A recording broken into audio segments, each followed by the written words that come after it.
ఏపీలో మైనర్ బాలికలపై అకృత్యాలు రోజురోజుకి పెరిగిపోతున్నాయి. ఏలూరు జిల్లా దెందలూరులో ఓ కామాంధుడి వల్ల బాలిక చదువుతో పాటు ఆమె భవిష్యత్తు ప్రశ్నార్థకంగా మారింది. న్యాయం చేయాల్సిన పోలీసులు నిందితుడికే కొమ్ము కాస్తున్నారని ఆరోపణలు వచ్చాయి. ప్రతి సోమవారం నిర్వహించే ప్రజా సమస్యల పరిష్కార వేదిక మీకోసం కార్యక్రమంలో ఫిర్యాదు చేసినా న్యాయం జరగలేదని బాధిత కుటుంబం ఆవేదన వ్యక్తం చేస్తోంది. ఏలూరు జిల్లా దెందలూరులో బాలికకు వేధింపులపై మరింత సమాచారాన్ని మా ప్రతినిధి రాజు అందిస్తారు.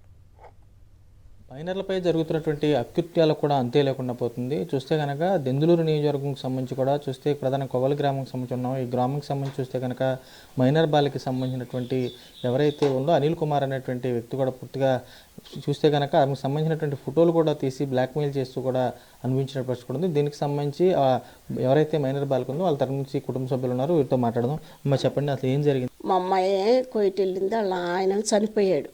పాపని బాబుని అప్పచెప్పారండి. ఆడి పేరు అనిల్ కుమార్. పొద్దున్నే నేను వెళ్ళినప్పుడు తీసుకెళ్తాం, ఇంట్లో పెట్టుకుంటాం.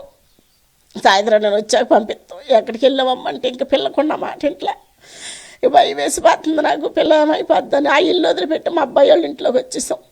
ఇంటికి తాళం పెట్టేసాం. అమ్మాయి ఫోటోలు తీసి పాప వెళ్ళలేదనుకోండి, నువ్వు రాకపోతే నా దగ్గర ఫోటోలు ఉన్నాయి, మొన్న నేను అక్కడికి వచ్చినప్పుడు తీసాను, ఇక్కడికి వచ్చినప్పుడు తీసా, మా ఇంటికి వచ్చినప్పుడు తీసానని జడిపీటు. ఆ ఫోటోలు అంక జడిపించి అవి కూడా నాకు చెప్పింది ముందు, అమ్మ నా దగ్గర ఫోటోలు ఉన్నాయని అంటున్నాడు అమ్మాడు. జడిపిస్తున్నాడన్న ముందు బాగా చెప్పింది. పిల్లని ఏదోలాగా పిలుచుకుంటాం. మరి ఎలా పిలుచుకునేవారు, ఎవరిని పంపించేవారు? నేను పనికి వెళ్ళిపోయేదాన్ని. ఎవరు లేరు. మా అమ్మాయి కోయిట్లో ఉంది, ఇద్దరు పిల్లలు, మా ఆయన, నేను కష్టపడుకోవాలని తీసుకెళ్తాం. పగలు వెళ్తాం, కుదరగా రేత్రి కూడా పిలుచుకుంటాం. అట్లా భయపెడుతున్నాడు అని చెప్పిన పిల్ల ఏం చేసింది, తర్వాత నాకు ఏం చెప్పటం మానేసింది. మళ్ళీ కోర్టుకి వేశారు.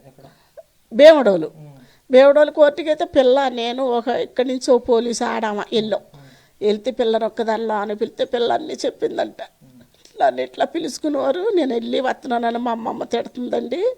తిట్టినా సరే నేను లెక్క చేయకుండా వెళ్తున్నా, అందుకని కేసు ఇట్టిందండి. మరి వెళ్ళి ఏం చేసేదాన్ని అమ్మ కూర్చుని మాట్లాడారు. కాదండి, మా ఇద్దరు ఎట్లా ఉండేవారు, మరి వాళ్ళ అమ్మాళ్ళ నానంటే వాళ్ళ అమ్మాళ్ళ నాన్న ఉండారండి, వాళ్ళు ఏమంటలేదు. మా అమ్మమ్మే తిడుతుంది నన్ను ఇట్లా వెళ్తున్నామని. వాళ్ళు బట్టికి ఏమంటలేదండి, వాళ్ళ ఇంట్లోనే ఉంటారు నేను వెళ్ళినప్పుడు, నన్ను ఏమనరు అని చెప్పింది. చెప్తే ఆయన వచ్చి బయటికి అమ్మ సంతకాలు చేయించుకున్నారు పిల్లతోటి. నన్ను ఏం అడగలేక నాతో సంతకాలు చేయించుకోవాలి, కేసు మూవ్ చేస్తున్నామమ్మ అని జైలు తీసిపోతారు. మరి పిల్లనంటే పిల్లని ఎక్కడన్నా హోమ్లో పెట్టిండు బాబు, తల్లి లేదు తండ్రి లేడు, ఏదో ఒకటి తగిన శిక్ష చేసినమ్మా, లేకుండా పెట్టి చదివిండమ్మా. పూర్తిగా తమ బిడ్డకు సంబంధించి ఎవరైతే మైనర్ బాలిక ఉందో ఆమెకు మంచి భవిష్యత్తు ఇవ్వాలని చెప్పి పూర్తిగా వీరు కూడా కోరుకుంటున్నారు. మరోవైపు ఇక్కడ ఉన్నటువంటి వ్యక్తుల నుంచి, ఈ గ్రామంలో ఉన్నటువంటి వ్యక్తుల నుంచి కూడా, వాళ్ళ కుటుంబం నుంచి కూడా తమకి ప్రాణరక్షణ కల్పించాలంటూ కూడా వేడుకుంటున్న పరిస్థితి కూడా కనపడుతుంది. విజయ్ కుమార్ రాజు, సాక్షి, కొవ్వలి గ్రామం.